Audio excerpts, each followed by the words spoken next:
All right, folks. Today, we're diving into the wild world of shipbuilding. Sounds riveting, right? Trust me, it's more exciting than it sounds.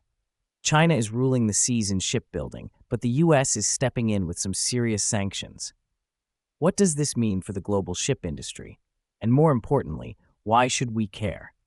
Let's break it all down in a way that won't put you to sleep. China is basically the Beyoncé of shipbuilding. They own the stage. They're cranking out container ships, bulk carriers, and oil tankers like they're making dumplings. Thanks to sweet government subsidies, major Chinese shipyards like CSSC and COSCO are offering prices nobody can beat. Long-term contracts? Locked in. Global influence? Stronger than ever. But hold up, here comes the US with a new game plan. Once upon a time, the US was a shipbuilding powerhouse. Think World War I and World War II. America was churning out Liberty ships, Victory ships, aircraft carriers, destroyers. Basically, if it floated, they built it. This crazy production speed helped win wars. But after that, high labor costs, no government love, and outsourcing sank the industry like the Titanic. Now, the US mainly builds military ships while the commercial sector struggles to keep up. If China's the Beyoncé of shipbuilding, South Korea and Japan are like Adele and Taylor Swift, powerful in their own right.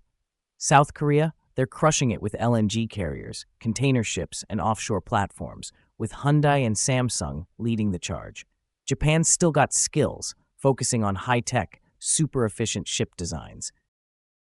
The US isn't happy about China dominating the seas, so they're hitting Chinese shipyards with sanctions over security concerns, unfair subsidies, and even cyber threats. The goal?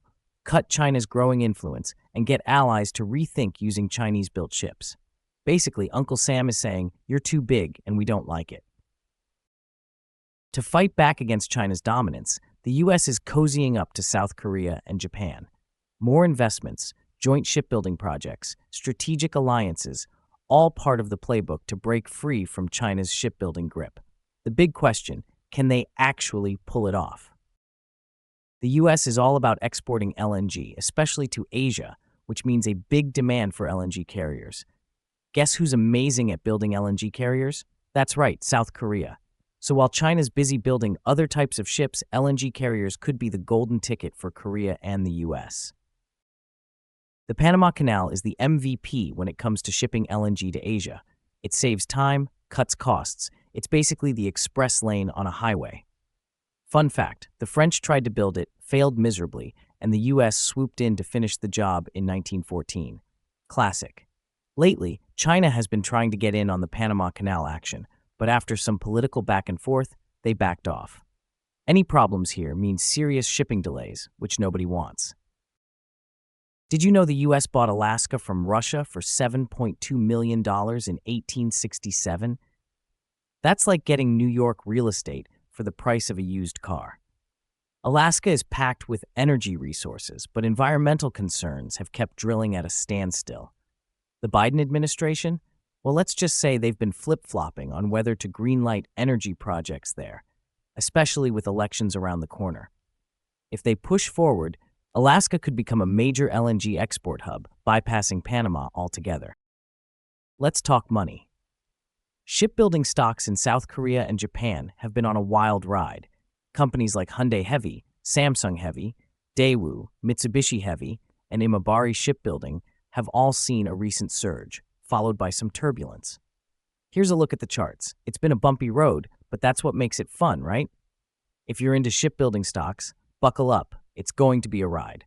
US sanctions on China are shaking up the global shipbuilding scene. With South Korea and Japan jumping in, the industry could be in for a major shift. LNG exports, alternative shipping routes, and geopolitical chess moves will all play a role in what happens next. One thing's for sure, the shipbuilding industry is far from smooth sailing. This video is for informational purposes only and should not be considered as investment advice. The information presented is based on reliable sources, but its accuracy and completeness cannot be guaranteed.